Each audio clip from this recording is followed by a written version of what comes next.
The more we gave concessions to China, the more they rigged their markets and dumped product here below the cost of production. They manipulated the money markets. They stole copyrights. They stole patents. They ran up deliberate surpluses. They didn't believe in capitalism, free market economics. They believed in Napoleonic mercantilism.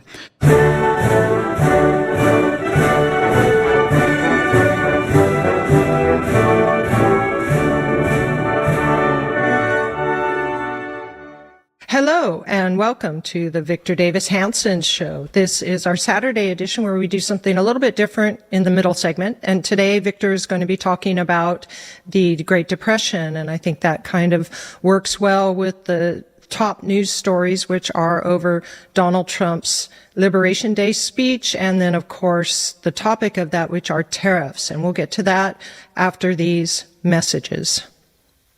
Welcome back to the Victor Davis Hanson Show.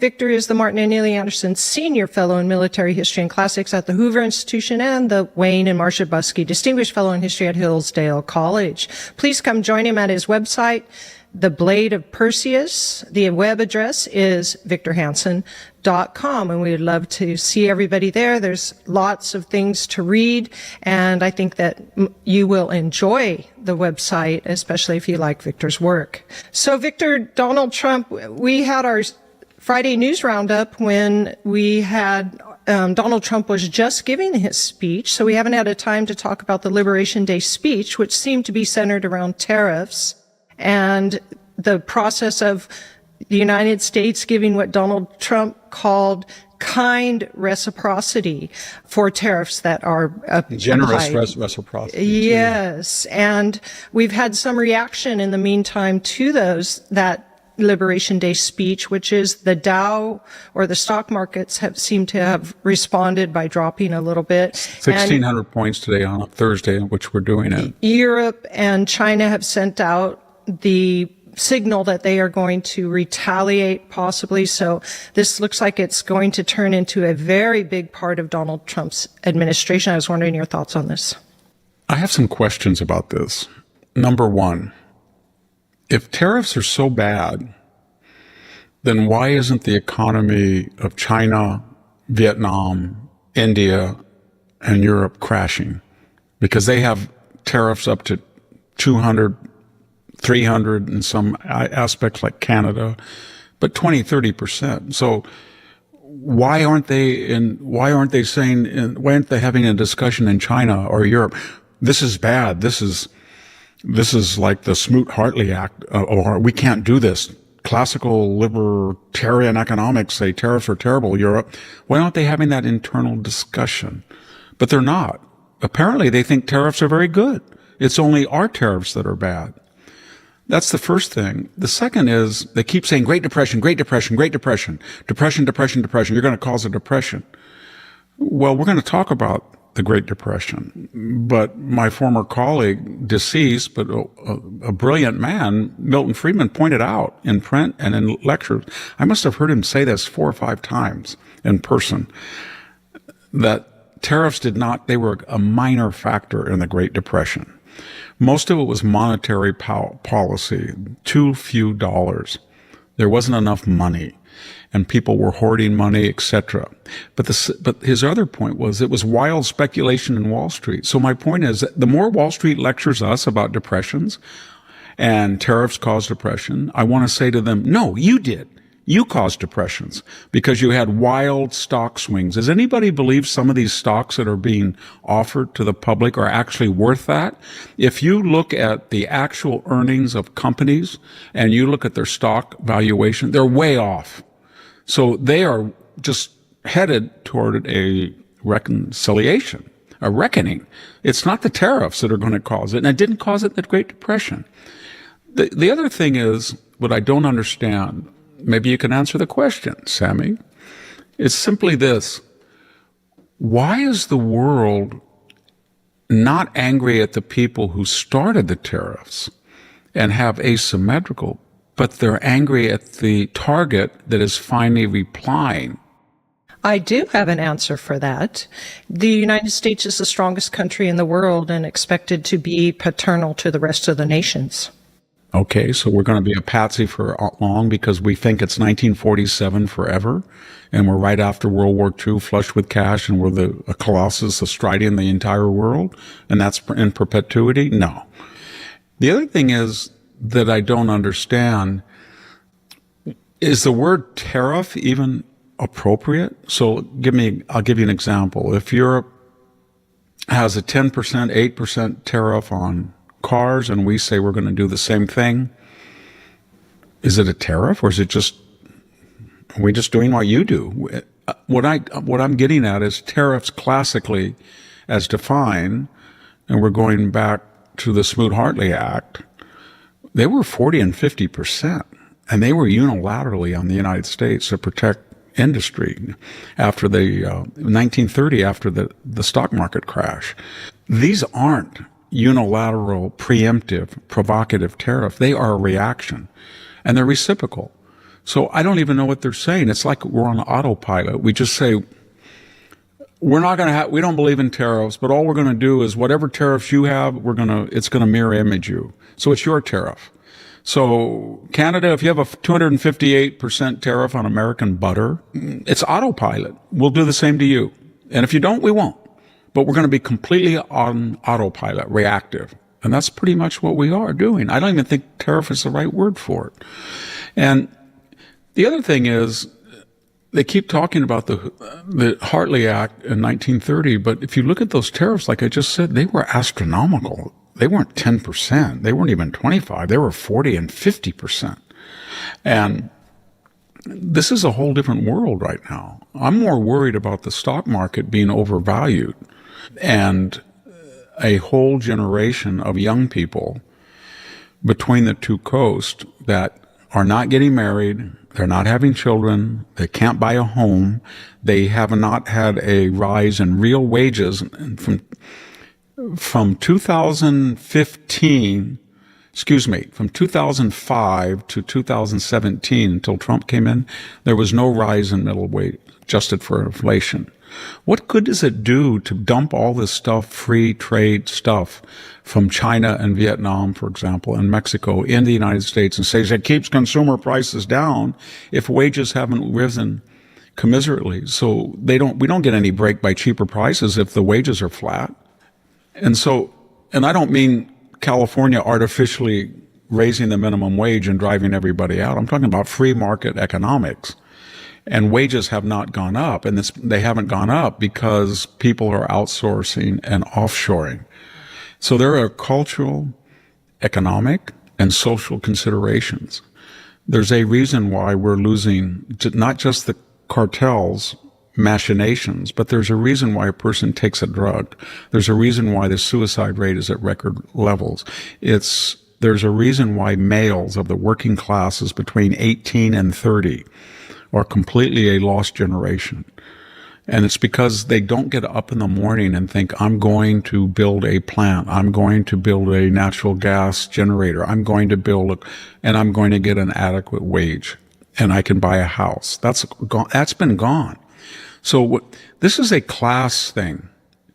It really is. Donald Trump, mirabile dictu, I can't believe he did it as a classical Republican. He's not classical Republican.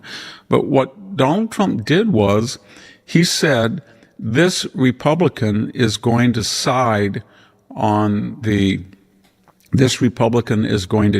the side of the working man. It's not going to choose Wall Street. Wall Street hates Donald Trump. Have you ever seen anybody in this audience that's watching or listening? Has anybody ever in their wildest imagination think that Democrats would be on the floor of the Congress blasting Donald Trump and worried that Wall Street's going to be hurt and not talking one word about the working classes that are all for this? Because they think finally somebody's listening. And the final thing is, has it had any effects? Donald Trump says $4 trillion in foreign investment. The figures I've seen are commitments. They're not actualizations yet, but 3.1 trillion. If that comes in 3.1 trillion, there'll be millions of jobs that come in here for people to avoid these tariffs. Because he's just saying, if you come in the United States and you want to help us, you can keep the profits. You just have to have the jobs here. If you're Mercedes-Benz and you get a 3 to 8% profit on your sales, fine. But the cost and the services and the labor is going to be here. You're going to pay for things here. And so it's going to be a boon to the interior of America. And the Democrats, because they have no other alternative agenda, they are taking the side of the uber rich, even while they blast oligarchs and aristocrats and plutocrats. No, you're on the side of plutocrats and aristocrats. You guys were the party of globalization under Bill Clinton that started it all off. You were the people who thought globalization was neat because you could wean the billionaire class over to your side, which is about 70% of them are on their side. So they are speaking in their interest. They're not speaking for the people of Pennsylvania or Michigan or Wisconsin, the working people. So then just a few more things about the tariffs that are being applied to countries. Donald Trump has chosen not to apply those tariffs to Russia, Cuba, China, and North Korea, or Belarus, not China, Belarus and North Korea. Russia. And I was wondering. And Russia. And Russia, yes. Well, ostensibly we don't. I'm not saying that we don't have leakage through third parties, but we have trade sanctions on those countries. So there's no point in, we're not trading with them because they're under the Biden administration. Once they invaded, we leveled trade sanctions against, and Trump has said that he would even go beyond that and put sanctions on anybody who does trade with Russia, i.e. buys their oil. Then they would have sanctions put upon them by us. So it would be redundant. In North Korea, we don't let things from North Korea come in. And of course, the left says this is Putin's puppet. He's not putting things on Russia. He's putting things on Great Britain because Russia is already sanctioned. And Trump, to get them back into the negotiations, he's going to sanction them even harder. He's doing things that nobody on the left ever thought. Did Joe Biden ever say, Joe Biden almost, if you read the secret history of the Ukraine war as it appears in the New York Times, Joe Biden was authorizing types of strikes where he was getting messaging from the Russian military not to do that because they were going to go to DEFCON, their version of DEFCON 1. He just ignored it. Or whoever was running the country, he wasn't. But my point is that I didn't hear any Democrat in the Senate said we're going to sanction any country that buys Russian oil or gas. Partly because the Europeans were blasting us for not giving enough money while they were secretly buying Russian natural gas and oil. And they didn't want to be sanctioned.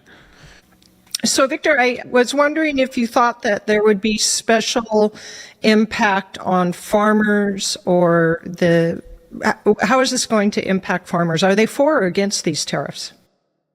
I would say most of them are probably against them because it's in the media. But if you look at the entire economic plan that people are proposing about the extension of the tax cuts, there are elements within that package of immediate depreciation for the purchase of tractors and things that'll be, in the long run, favorable to them. But right now, if you have a Massey Ferguson that's assembled in Canada, or you've got a Kubota tractor and you need parts and they come in here, they're going to be more expensive. I don't know how much people are talking about, but in the case of a house, it might be $10,000 more to pay the extra price on bolts and nuts and nails until domestic production either increases or those companies decide to put those factories here. That could be done very quickly because there's so much unused manufacturing places in the Rust Belt. You could have a Japanese company go into Michigan or Wisconsin or any of those places. They'll probably go into Tennessee or the South because of the unions. But they can find all of these abandoned places, fix them up, or build new ones. They could do it immediately. Within a year, they could do it if they wanted to. But the thing about it is, I have 40 acres of almonds, and it produces, on an excellent year, almost 3 tons. We're talking about 120 tons. It's not very much, but we have 1.1 million, maybe it was 1.5. I think it's down to 1.2 million acres of almonds. And tariffs did not make the almond price collapse. Overproduction did. And so what happens is if you have almonds or walnuts or pistachios or raisins and they go down to the port of LA, the Koreans, the Indians, the Chinese just go along with clipboards and they look at all of the cargo ships. They look at the cargoes, the big crates, and they count them and they think, what is the shelf life of a pistachio? How long has it been sitting here? Oh, in about 6 months, we'll offer them 75 cents on the dollar. That's what they're doing because of overproduction. And they have tariffs too. Anything that competes with their agriculture, they have tariffs. And one final thing, this idea, that post-war idea, is so ossified that we take the hit and we allow these countries to create these production, assembly, manufacturing centers, and then we take American capital out of the United States and develop them over there in these centers, and then they send it back here cheap.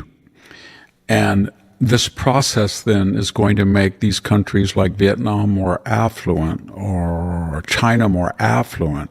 Now I'm parroting George H.W. Bush and Bill Clinton. And in that affluence, they naturally appreciate the beauties of Western style free market capitalism, and more importantly, democracy. And I have seen zero proof of that. The more we gave concessions to China, the more they rigged their markets and dumped product here below the cost of production. They manipulated the money markets. They stole copyrights. They stole patents. They ran up deliberate surpluses. They didn't believe in capitalism, free market economics. They believed in Napoleonic mercantilism.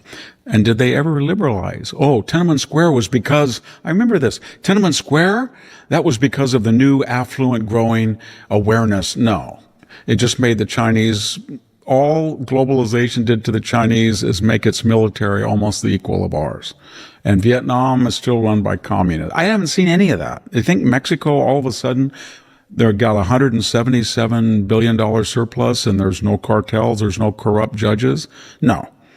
There's no proven demonstrable connection between greater affluence based on mercantilism and then a automatic or a predestined transition to democracy. That's what we were told.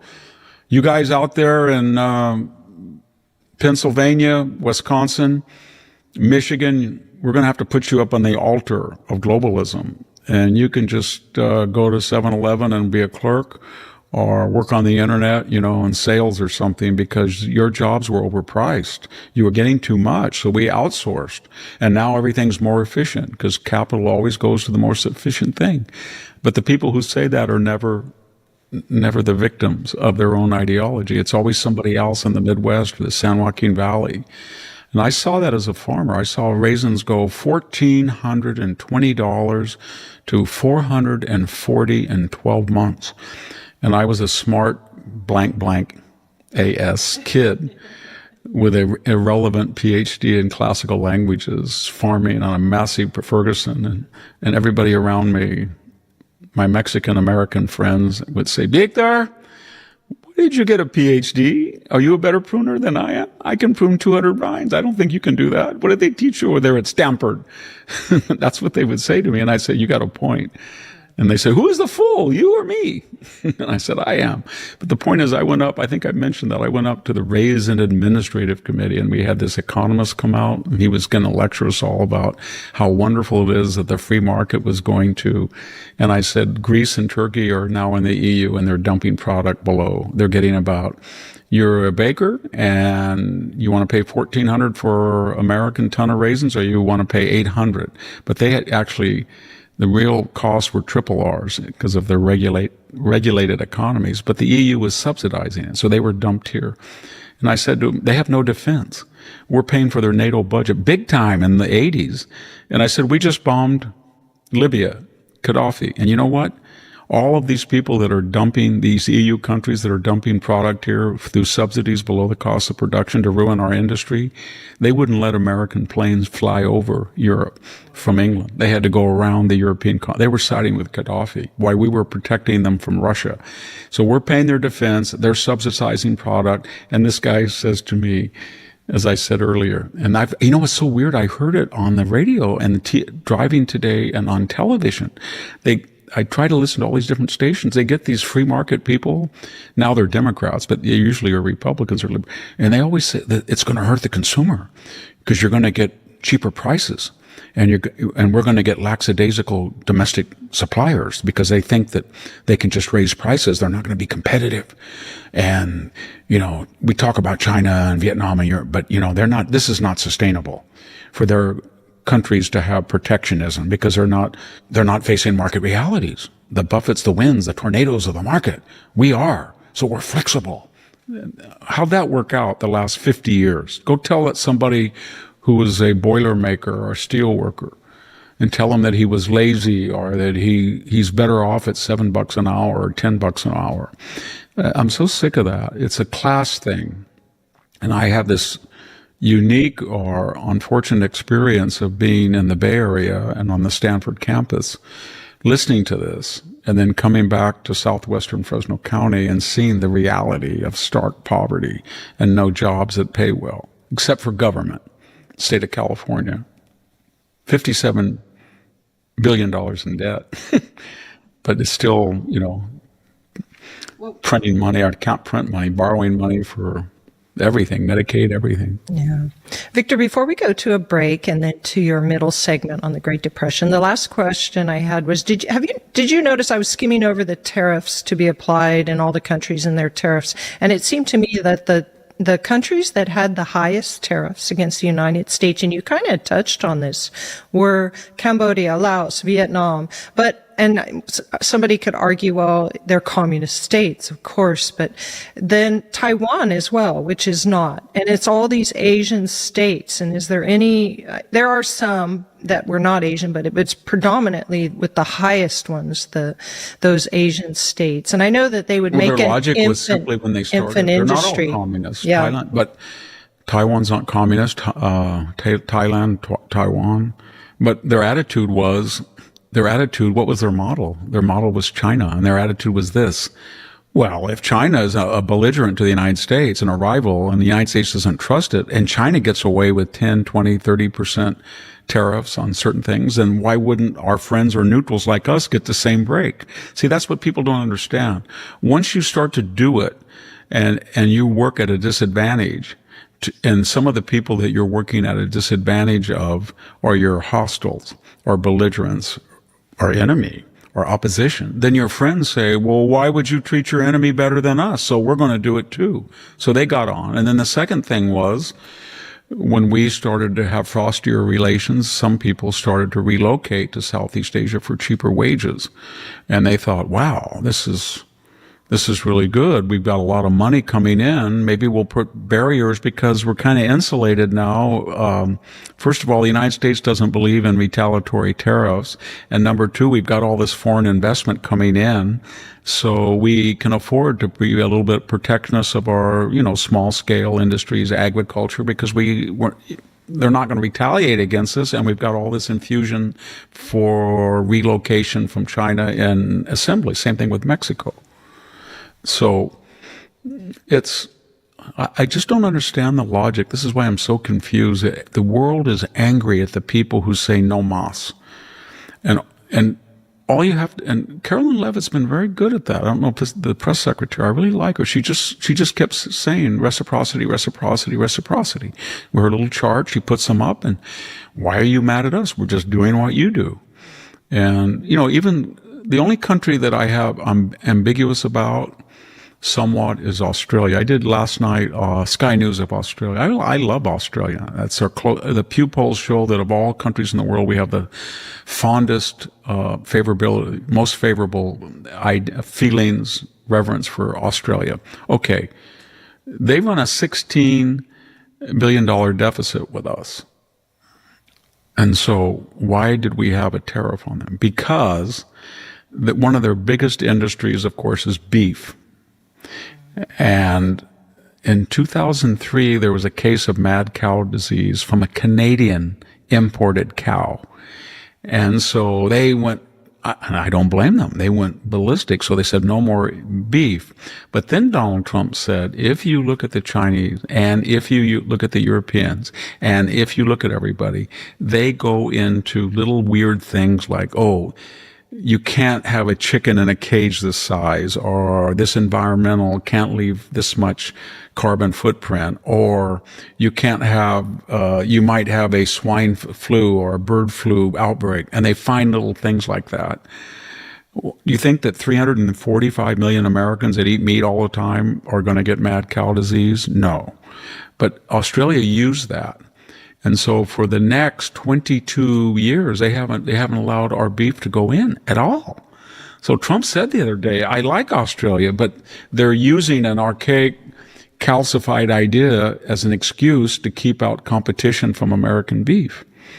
And I live 8 miles from the Harris Beef Corporation, which is the largest beef corporation west of the Mississippi in terms of actual tonnage of beef produced. It's right here on McCall Avenue, not very far from my house.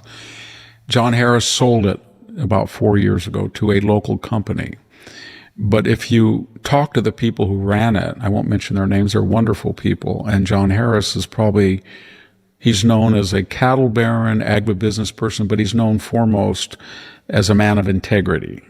He's just a sui generis. He's a different type of person. He's always had a high moral code. And we mentioned Carol Harris, that recently deceased. She did too. Very generous people. The idea that they were producing beef there that might have that is insane. That is one of the most up-to-date, clean, automated, and he's even got, they even had PhDs in animal science to see that the way that the animals were dispatched was humane. You know, I think they even had an animal psychologist that come in and make sure that the animals weren't too apprehensive as they were led to their next life. But my point of it is, so Australia would say that you can't have any American beef, no Harris beef. That's insane. And so that's why there's all these things that Trump is saying, I got 4 years. I'm going to be reciprocal. It's madness. And think one last thing. Everybody take a deep breath. He could have been like Ronald Reagan. Ronald Reagan did a lot of good things, but he didn't cut the budget. He didn't try to balance the budget. And he didn't try to shock the world into treating us the way that we treat them. George W. Bush came in. He did a lot of good things, deregulated, but the deficits went up, just like they did during Trump's first term, partly or mostly due to COVID. And we got into optional ground wars, which I supported in Iraq after 9/11 and Afghanistan. So my point is this is the first, and George H.W. Bush, he kept talking about capital gains tax, capital gains tax, capital gains tax, but not offshoring or outsource. This is the first Republican that said, we've all been playing musical chairs, and this music's going to go off. And when it goes off, there's no seat for the United States with $37 trillion in debt and a $1.1 trillion, or somewhere between $900 billion versus $1.5 trillion that undulates in trade deficit. So he's the first person who said, I am going to common sense wise or comprehensively take a look at everything that is plaguing the United States. The border, no more cheap labor under the Bushes and Reagan. I looked at them as I've debated. My friend Alan Simpson, he was one of my close friends. I debated him on the Simpson-Mazzoli button in front of a group. I really loved him. He was a wonderful person, but I think that bill was wrong. But he's the first person who said there's going to be no illegal immigration. We're going to follow the law. He's the first person that said we just want to be treated the way they treat us on trade. He's the first person that said the federal government's 3 million employees, it's out of control, and we can't run these deficits. None of the other Republicans did it. And yet you pick up the Wall Street Journal, you think he'd be public enemy number one. I don't understand it at all. I don't understand why people are saying, yes, he tweets too much, or he says this or that. I can understand that, but why don't they see what he's trying to do? And why don't they compare what he's trying to do with past presidents? Why doesn't the Wall Street Journal, like the Democrats, why don't they just say, this is the Wall Street Journal's alternate plan? We believe either they have to do one of two things. We don't think trade deficits are a problem at all. We don't mind at all. It's like we said, it lowers consumer prices, it makes us more efficient. Then just say that. Or we don't think budget deficits are that bad. You can always borrow. you don't need to cut like this and this and that, because they're always criticizing his cuts and stuff. Or why don't they say we can manage $3 billion? Or the defense budget, it's the same as the annual interest payout. That's no big problem. But they don't. All they do is attack. Well, come up with a constructive alternative. Or if you can't, say the status quo was fine. It was all Trump's imagination. Trade was great. Deficits were no problem. Interest borrowing, no problem. The border was fine. We got a lot of cheap labor, great demographics. Just say that. But they don't. That's what drives me nuts. There's going to be one last thing. There's going to be, is it 12 Democratic representatives as we speak are going to visit the border to inspect the status of immigration. What are they going to do? Where were they? Yes. Yeah. No, Vinnie Thompson, remember him? The chairman of the January 6th committee, before that known as an election denialist, who tried to overthrow the 2004 election by trying not to certify, I think along with 30 other House members, because they said, does this sound familiar? The voting machines were crooked, and George W. Bush didn't really win Ohio. It really John Kerry, and John Kerry, if he won Ohio, he'd be the president. So we're not going to certify it. We're going to delay. And then they put him the head of the January 6th committee, and he's going down to the border. He didn't set foot there, did he? Not earlier. For 4 years. I guess his attitude is, the border's wonderful when it's wide open and there's 12 million illegal aliens and there's 500,000 felons, so I don't have to visit it. But if Donald Trump is president and there's nobody coming across and there's no more illegal aliens, then there's something wrong. I've got to go find out and attack him. There might be something unsafe there, Victor. He's saying there's too many people not working. I went there and they're just driving around waving at each other. They're not getting killed or shot at or trying to deport people with who knows what. You know what I mean? And I think that Donald Trump has got a massive project trying to clean up the border problem that the Democrats left him. And he's got a massive project doing these tariffs. They are going to be somewhat of a long-term, much longer term. He didn't have to do this. He could have just sat back and said, I'm Donald Trump, and he could tweak things at the edges.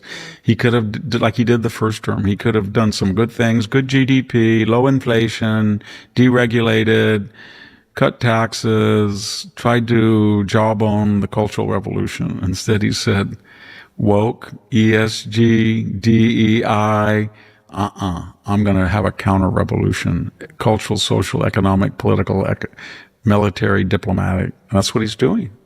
And I think only a businessman and his businessman's attitude of, we've got a problem, let's get it fixed, this is how we do it, that's the only way it get done. If you had a swamp creature in there, they would be doing what you just suggested, sitting back, letting things ride. Well, their wife would have come to them, or their spouse or whatever, and said, I went to a cocktail party in Georgetown and I just can't take it, what they're saying. Or one of the senators would call up and say, my wife works for CBS, she's going ballistic. Or somebody else would say, my husband, he's working for PBS, you can't do this. And then they would be susceptible to that. But as I wrote in that case for Trump, I'm writing this sequel, the comeback, that Trump comeback or whatever we call it. It's almost, I'm getting close to a rough draft, but he is like Sophocles' Ajax or Ethan Edwards in The Searchers. He's the outsider, the tragic hero, and everybody said, we're in a stasis. We can't deal with the debt. We can't deal with trade. We can't deal with the border. We had Joe Biden. Oh, who's that weirdo riding in from the Grand Tetons? Oh, it's Shane. Oh, he was a gunslinger. Yeah, but we don't care if he's a gunslinger. He's faster than the cattle baron. So Shane, do your thing. And then when he does his thing and we're safe, they said, oh my God, he has a gun. I don't approve of that. Remember that great line when he says, there's no living with a killing, and there's no place for me here, and I've got to leave. And the point was, it's just like John Wayne at the end of that Searchers when he walks out, that famous John Ford scene where he opens the door and there's light coming out, it's dark, and everybody's celebrating that Natalie Wood came back and everybody's happy, and you think they're going to crown him with flowers or an olive wreath or something. No, they don't want him. He kind of does that John Wayne, I'm done and I'm going home. And he's got that kind of Confederate double-breasted thing. And it's like, thank you. And we loved you for doing that. And I don't think we want you to stay for dinner. Not the mechanisms you used. You were a little bit too violent for my taste. I don't, it's kind of like Curtis LeMay. He's going to take the B-29s down to 7,000 feet. He's going to drop napalm. He's going to come in on the jet stream, 400 miles an hour. He's going to target the industrial centers of all the major Japanese cities. He's going to shorten the war by 2 years. No invasion of Japan, probably. He's going to mine all the harbors. Oh my gosh, if he could do that, we wouldn't have to invade Japan. And that was why we didn't invade Japan, by the way. It wasn't just the atomic bomb. Japanese said that after the war, that the B-29s did far more damage than the atomic.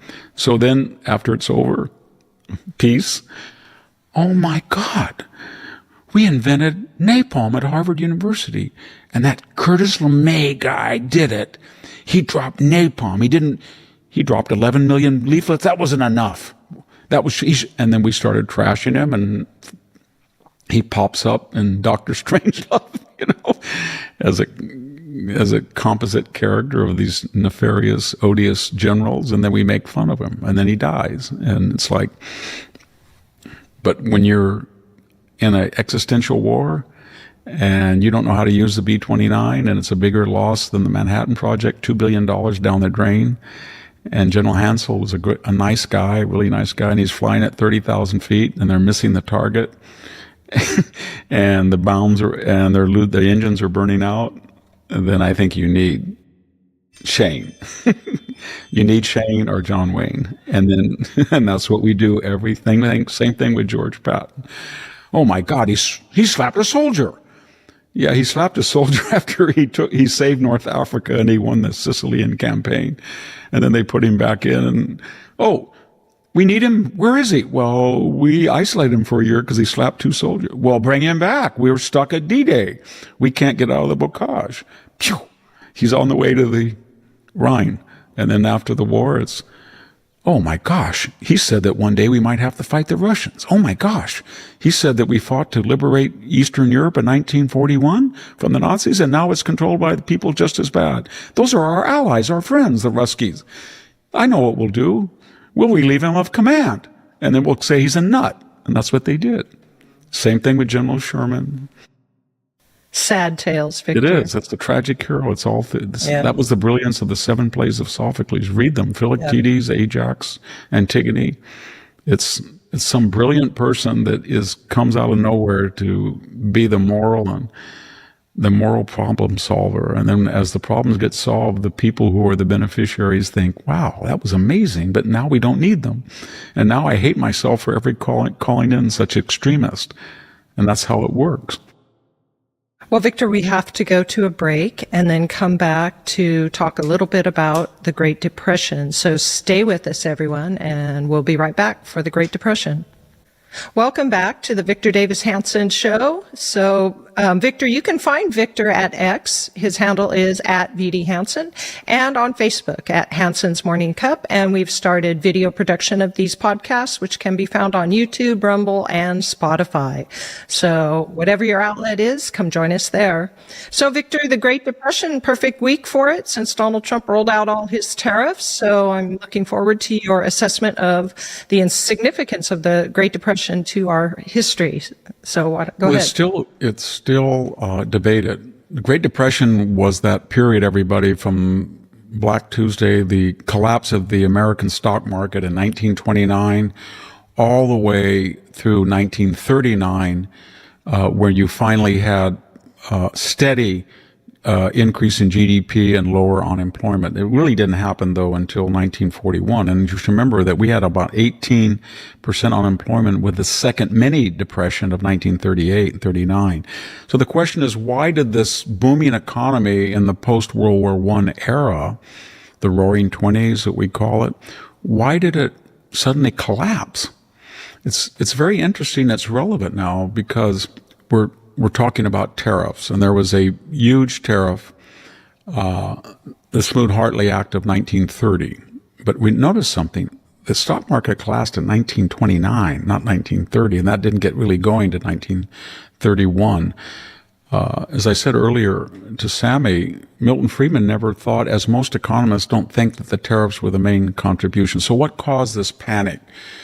One of the problems was that the stock market was not regulated, and there was this boom, and the actual productive capacity and profits in real dollars of companies that were highly valued and through speculation, they were not earning the types of returns that justified the market, and people started to see that. Now, what were the structural things that were happening in the 1920s? Horses. I think my grandfather told me that he stopped using horses in the early 20s on this ranch. But his point was half of his 135 acres was devoted to pasture to feed the so-called human tractors. Once he got, I think his first tractor was a Fordson, I think they called it, and he went to heaven when they made the Model 8. It was called a 9N. It didn't have overhead valves, but it did have a PTO shaft. My point is that once that happened, he brought all of his land in production. And that happened all over the United States. And it happened in industry too, with electrification.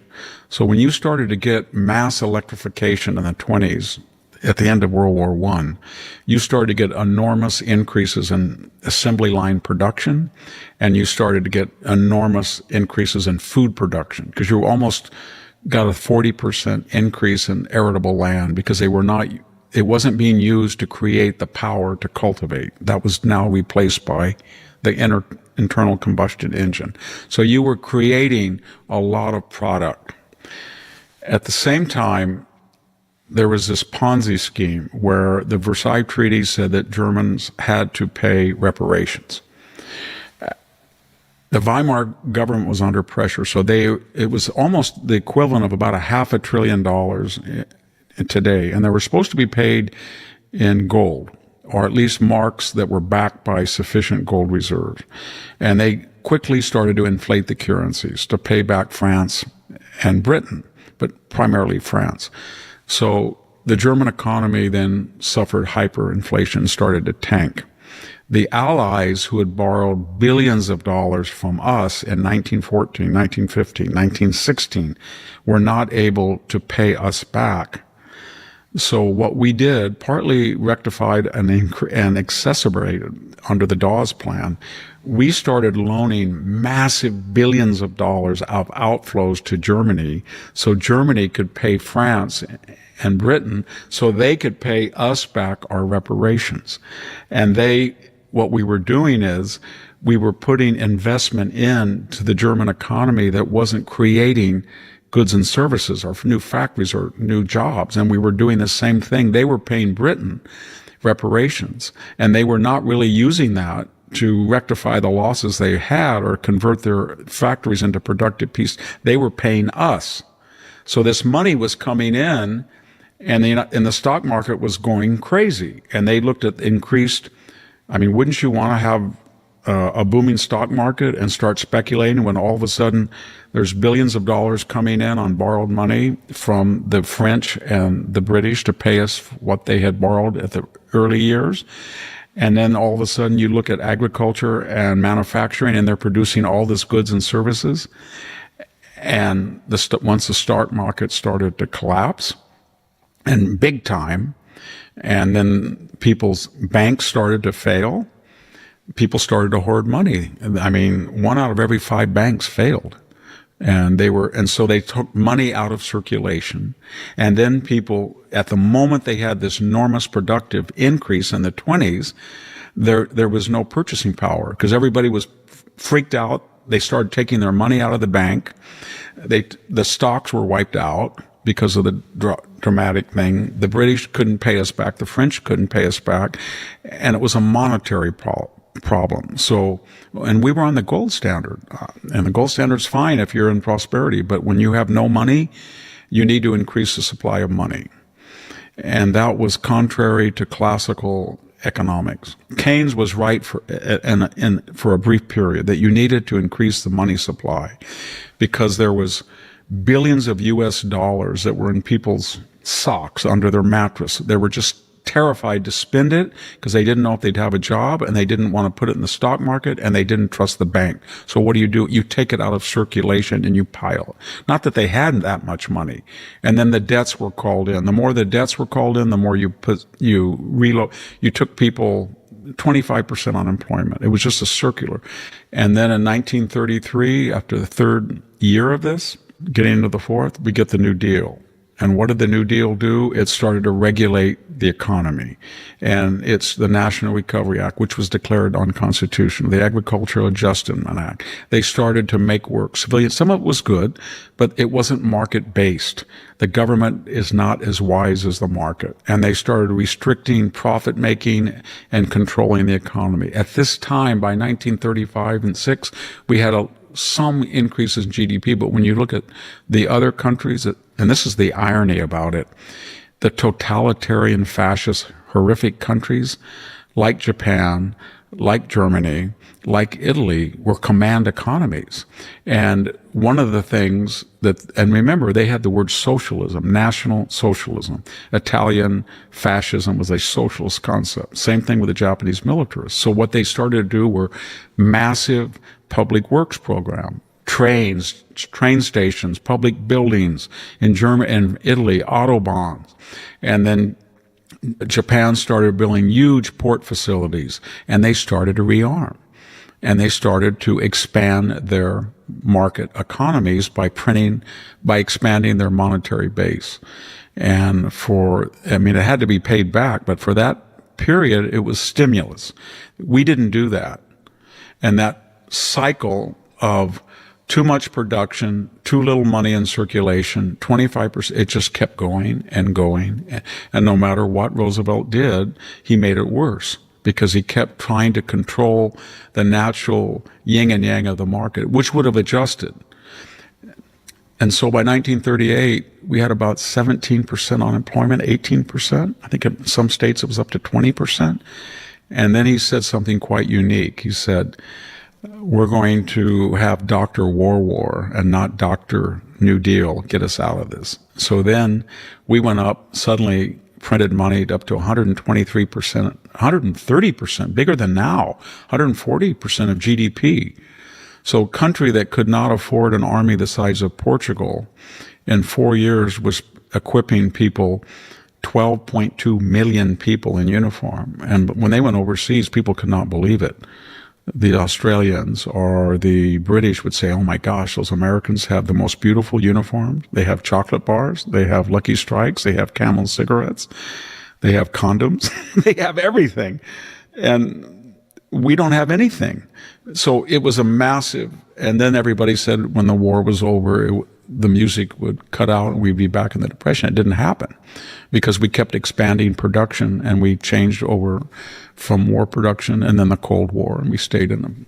But it was preventable had the Federal Reserve loosened up on the money supply. I don't know if it would have been wise to suddenly get off the gold standard. We did it eventually, but to start to nurse ourselves off it and allow money not to be all money connected with the amount of gold we had. I mean, it's an inflationary process we have today, but the main problem was coming out of World War I with these payments that were just circulating between the defeated Germans and Austrians, the reparations that were not going to them, they were being paid off in funny money.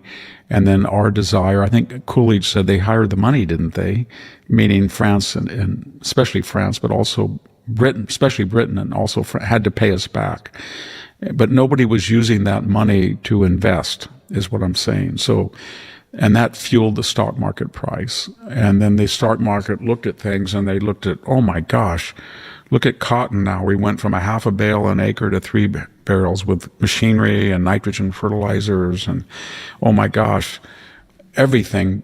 And they looked at the arable, and these farmers were buying machinery and they were taking huge debt. I know my grandfather said to me, I never borrowed a dime in my life, but I had no choice. If I could get it 2 9N tractors, for $800 each and go to the bank and borrow it, then I could get double my production. But if the price of raisins went from World War I, $175 to $32, and they used it, finally the government went in and bought it from them, and they laced it with brandy and sold it for cattle feed. And you couldn't, and then the government came in and controlled it. You couldn't take your raisins and sell them yourself. The government owned it, and that commodities. And those were these, allotments. You couldn't plant this much of cotton or this much of wheat. They had allotments on everything. So it strangled the free market as a reaction. So the strangulation of the free market and the constriction of the money supply, and then the methods to address that made it worse.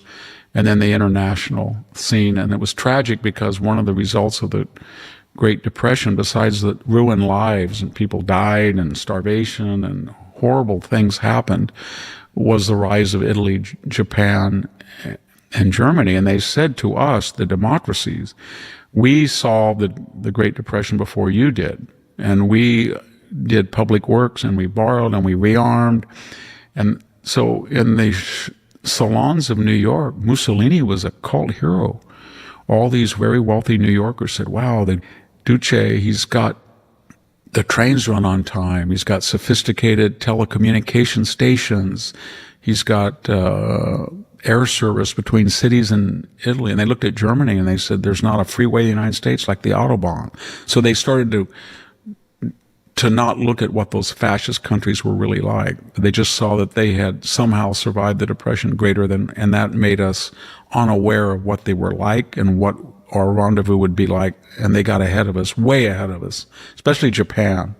Well, your discussion has raised one observation and then one question, which might be too big for right now. But it looks like the United States has expected to take an imbalance in their economic relationship with other nations in the world from post-World War I. We tend to just always put it as post-World War II. The U.S. becomes the big economic power. Therefore, it had to take the hit when it came to trade imbalances, for example.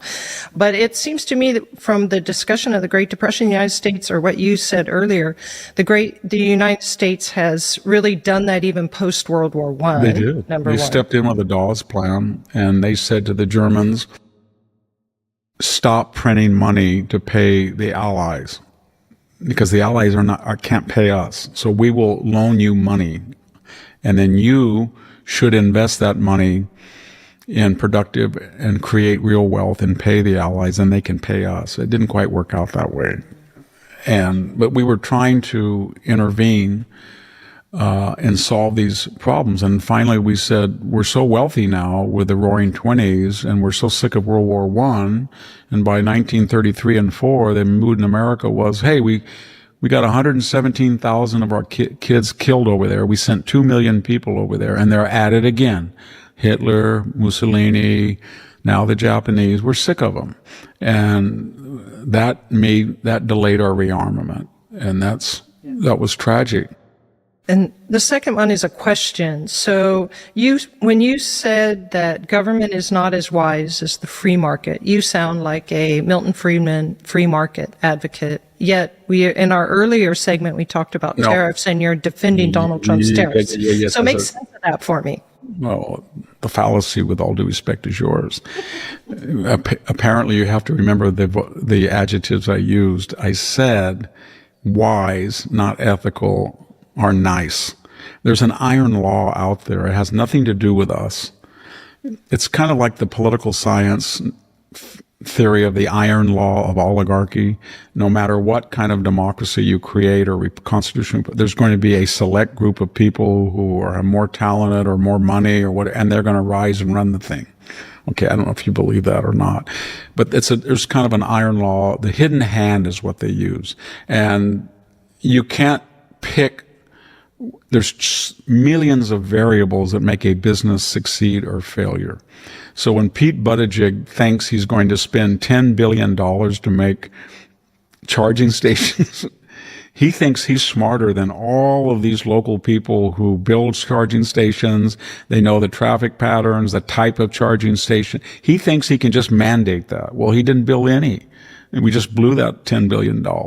But because he didn't just say, here is a grant for the state of California to disperse, and it's going to be competitive building, and we're going to monitor it and see which particular contractor can build so many stations in such a time for such a cost. It was overly controlled. And even that is not efficient. But so what I'm saying is there is a hidden hand, and it's very efficient. Don't get me wrong. It's very efficient for the whole world to have something guy in Vietnam produce something we want and somebody will produce something they want. But the problem is that efficiency is not necessarily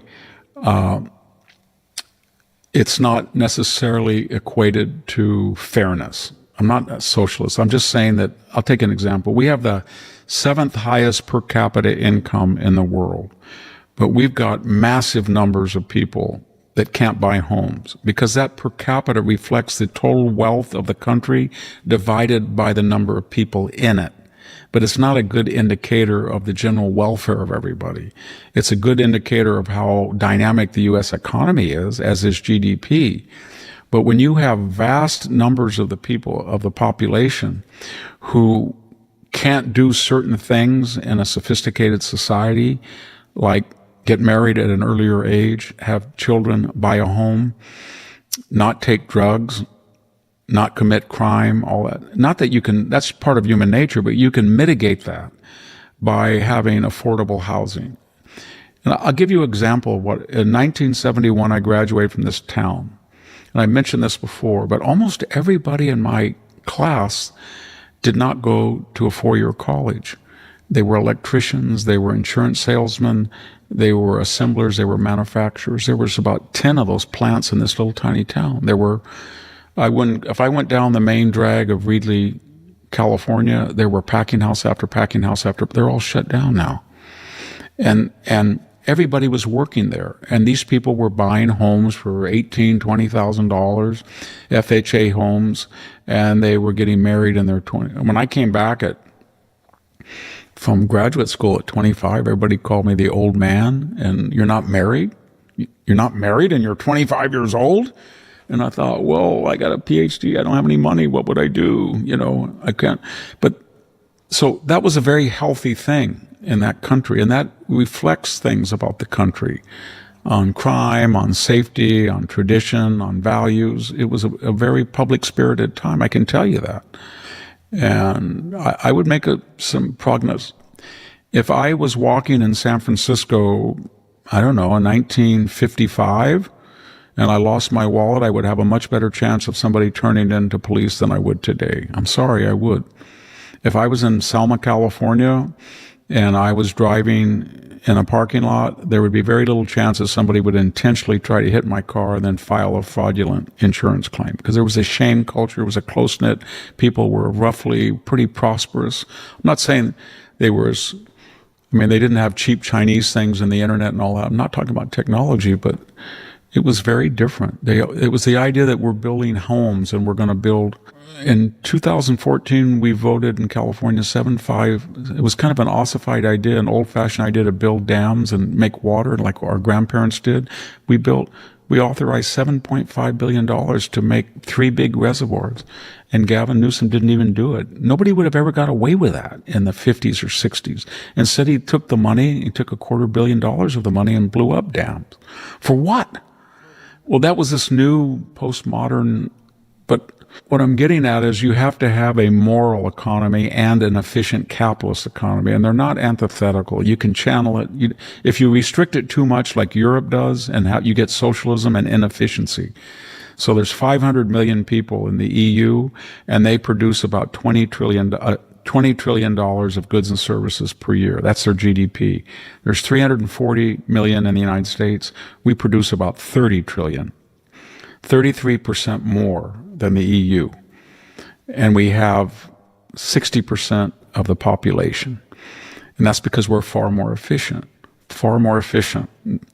But we might do a little bit more of ensuring that people have that we can encourage home builders to build homes. We don't have to be socialists like they are. But if we just said we're not going to regulate, the thing that's really destroyed this country is this bi-coastal elite who is very, very wealthy through globalization when they had their 7 billion person markets. If you were a lawyer, a media person, an academic, an investor, a financial analyst, you name it, a high-tech person, you got a whole new 7 billion people buying your products. And then but the muscular people, we just wrote them off. They were losers. And that, you can't do that. And so I'm not trying to romanticize the middle class. I grew up with the middle classes I think if you look at a map of California, Tulare County, Kings County, and Southwest Fresno County, and I live at the intersection of all three, is the poorest area in California and about where Appalachia is. I think this community has about a $16,000 per capita income. So I'm not trying but I can tell you that the morality of the people that I see here, in many ways, it's superior to the people that I see who are very affluent in Silicon Valley.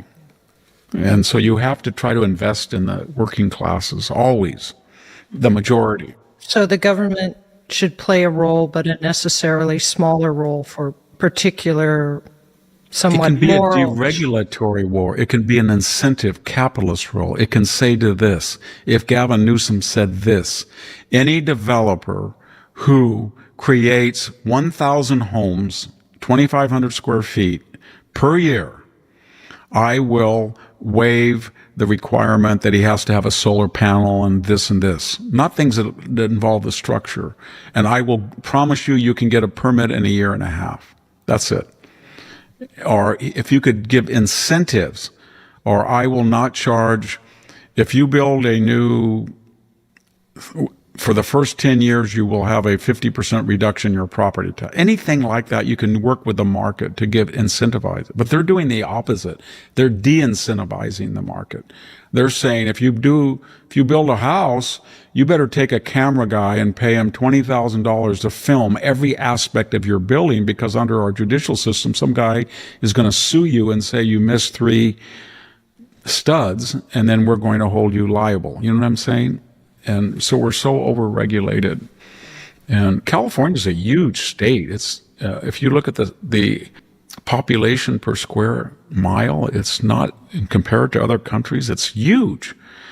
I mean, it's about the size and total area of Japan, and we don't have 130 million people. We have 41 million and shrinking.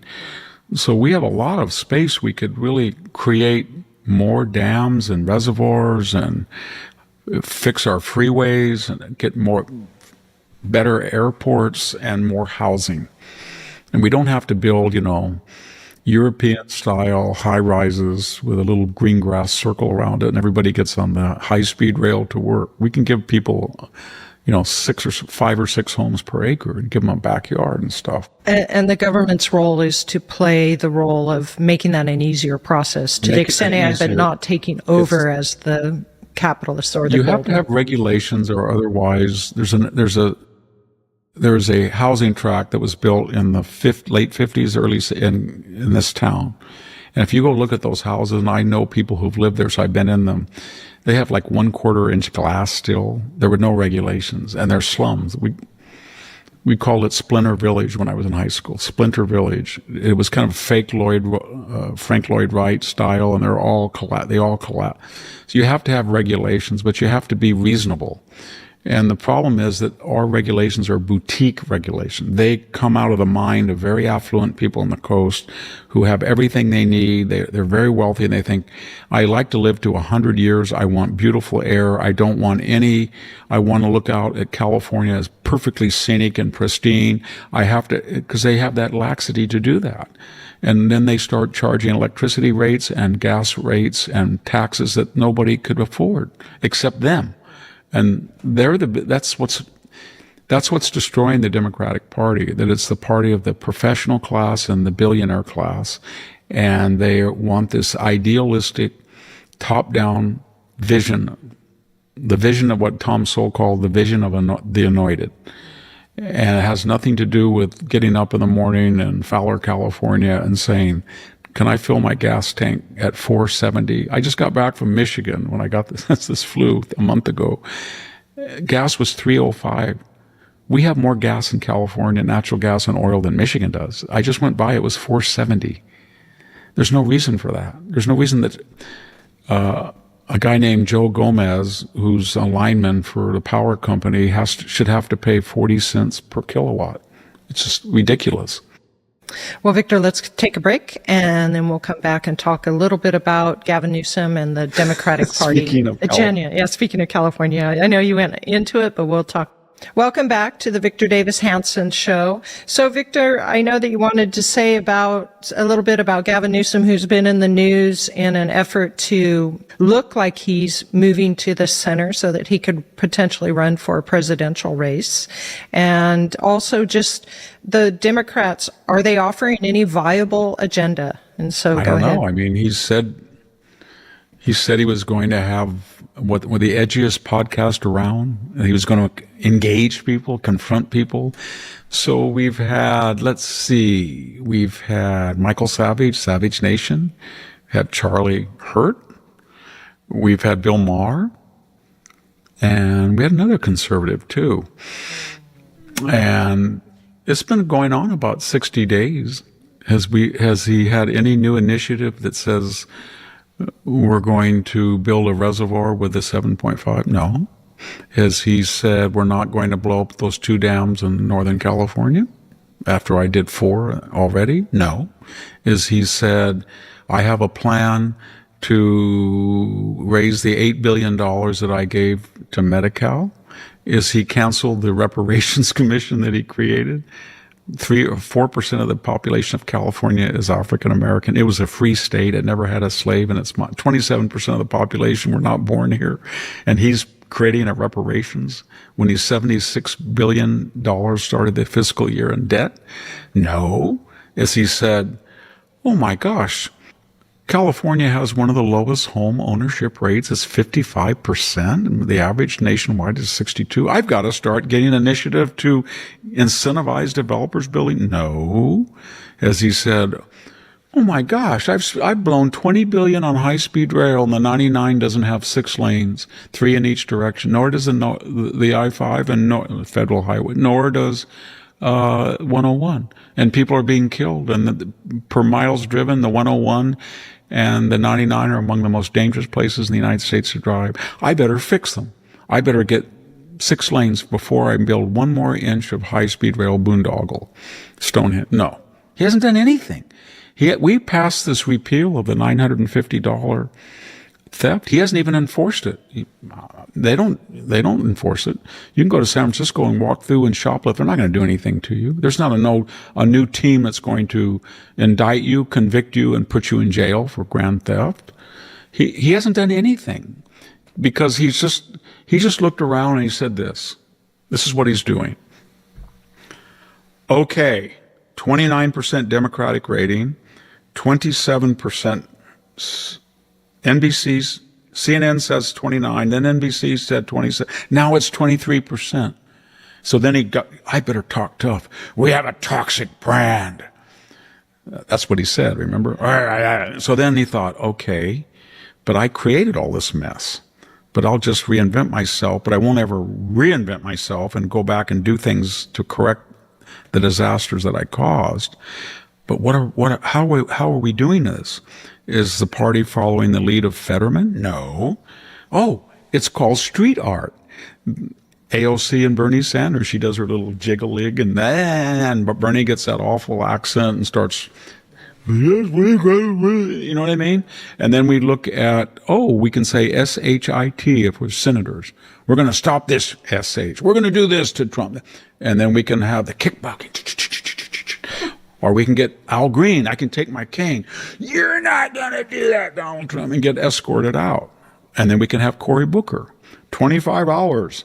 I hate Donald Trump. I despise Donald Trump. He's a monster. No, he's a dictator. No, for 25. The only thing that was impressive about that, he didn't urinate or defecate. I don't know how he did it for 20. He must have taken some type of constipatory drug or something. I don't know how he did, or not drink water. Maybe he didn't get a kidney stone. I don't know. But that was a complete waste of time. It was just a buffoon. So then Gavin looks around and says, well, these people all have their theater art. We've got the House of Representatives inspecting the border to see if any illegal alien is being clubbed or whipped, so we can say Donald Trump where are those cages that Obama built?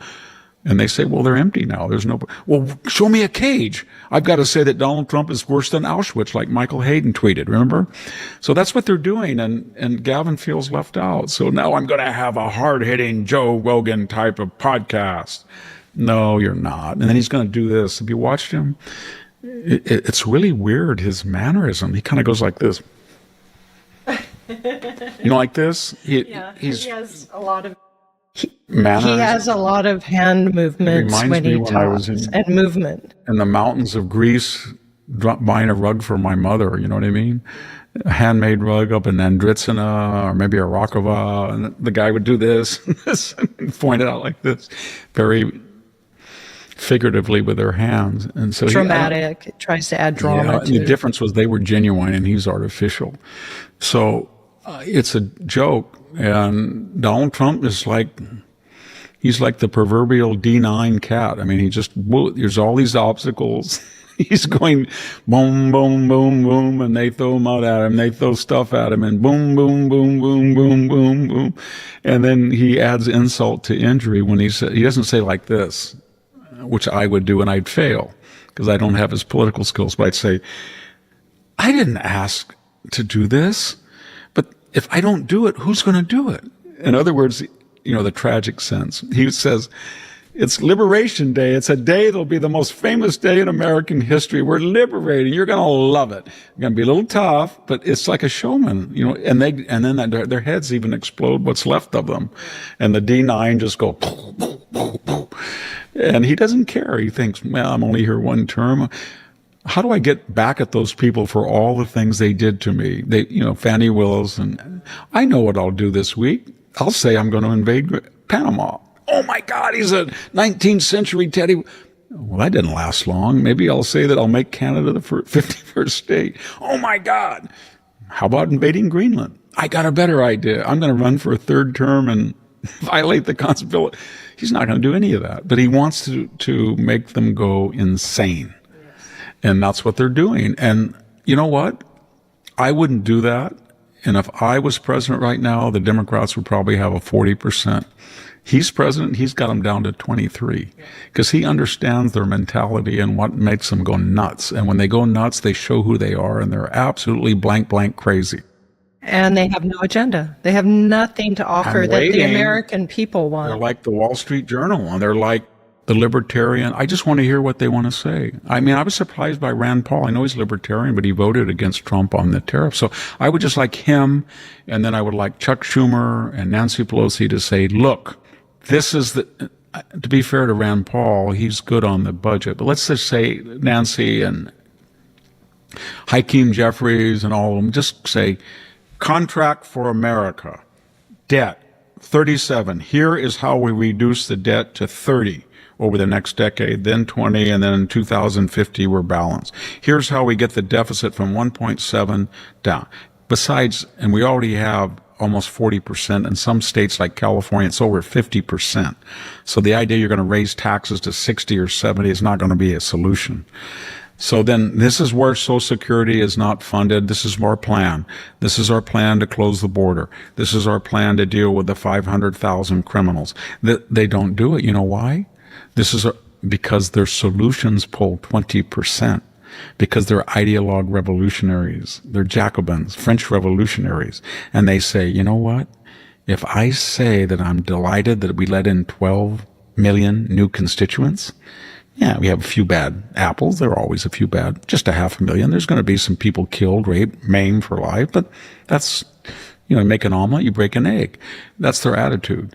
And you know what? Yeah, Afghanistan, that was humiliation, but it's over. 50 billion, 60 billion, million, who cares? It's Taliban, they're terrorists anyway. They needed a new rifle, a new helicopter. That's their attitude.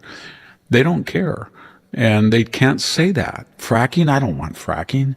I don't want fossil fuels. Well, the Americans do. Well, I can't say anything. I can't say that I'd like to make mandatory EVs. That's what they did. They made it. They had all these rules until Elon. Elon's kind of a sacrificial tragic hero. His Tesla's on the altar of fossil fuels. by trying to destroy the brand of Tesla, they're empowering the fossil fuel.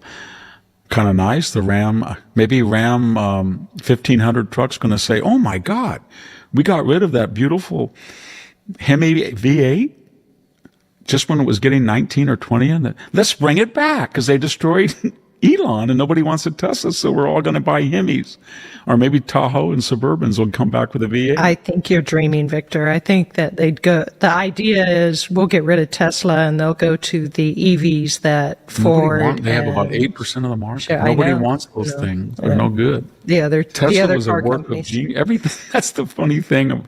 The best thing he ever said was, he said something to the effect that they asked him how he did it, and he said something to the effect, and I did it with Asperger's too. I'm the first guy to do it with Asperger's, and because he is a little communicatively distant. Everything he touches, I don't know how he does it. When you talk, I mean, his personal life is a mess. He's got all these children. He's got these girlfriends, wives, and he tweets some crazy thing. But there is a authentic American. He's kind of like Henry Ford was kind of weird, and so was Henry Kaiser, and so was Alexander Graham Bell. Edison was really weird. And I think he's an authentic Renaissance genius. And he knows how, not only as an engineer, he has the idea, but he knows how to get the top people. When they did Brett Baer's interview and he had those Doge people, remember it was Big Balls, is that his name? B-A-L-S. I thought it was going to be a bunch of little nerds. And then I looked at those guys and they were like 45, 50, and they were head of this company and head of that. And they reminded me of a half courtroom lawyer, half sophisticated professor, half engineer. They were brilliant. And they weren't chainsaw, we're going to cut. They were sober, judicious, methodical.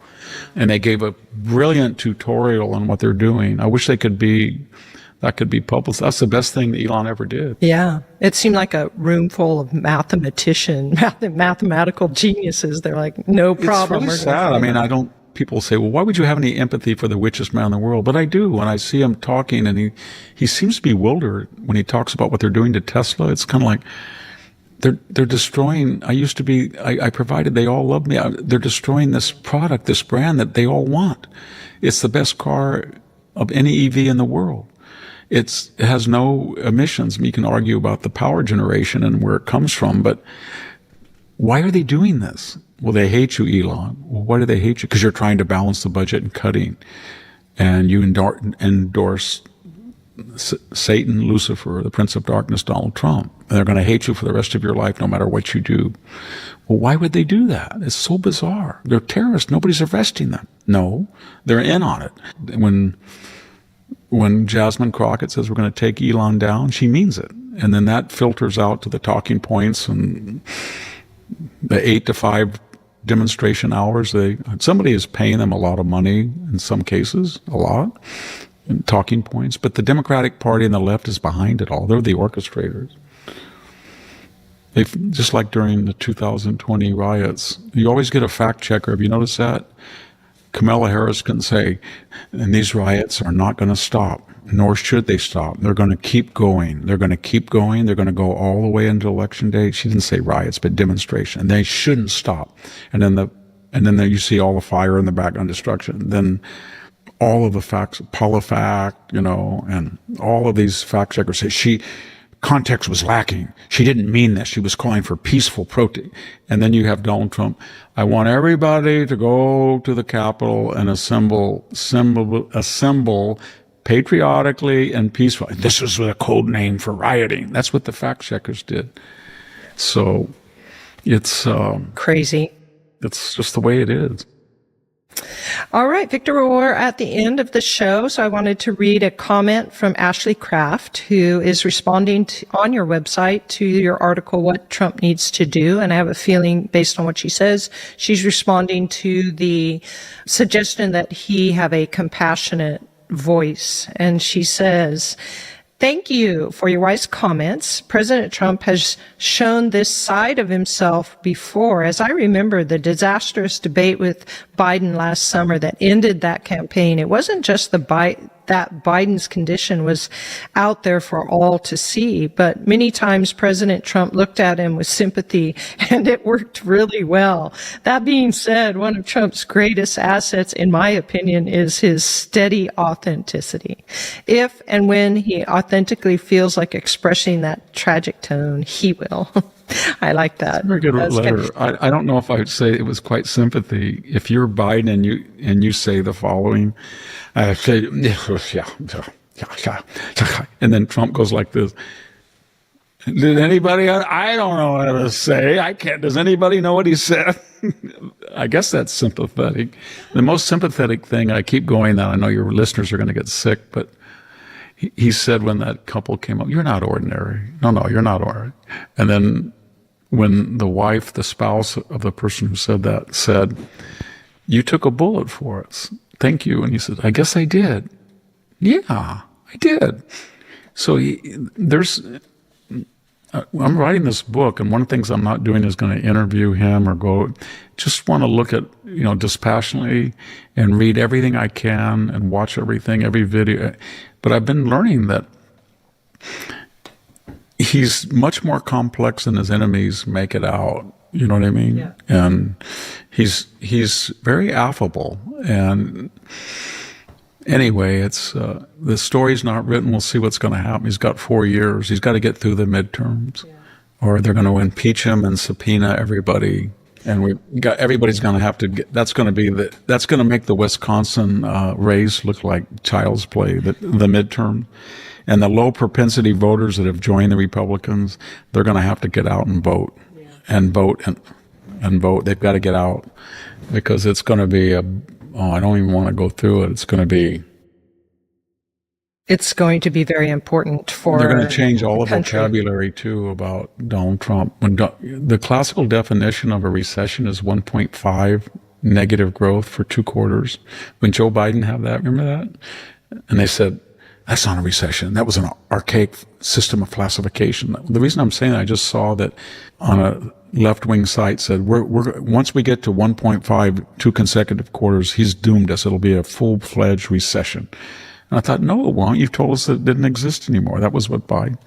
So the language will change, and we've got a lot to look forward to, but at least someone finally in God's year 2025 said what can't go on won't go on, and we were headed to the 3rd tier of civilization if we were lucky, in debt and disunity and no borders, and now we have a chance.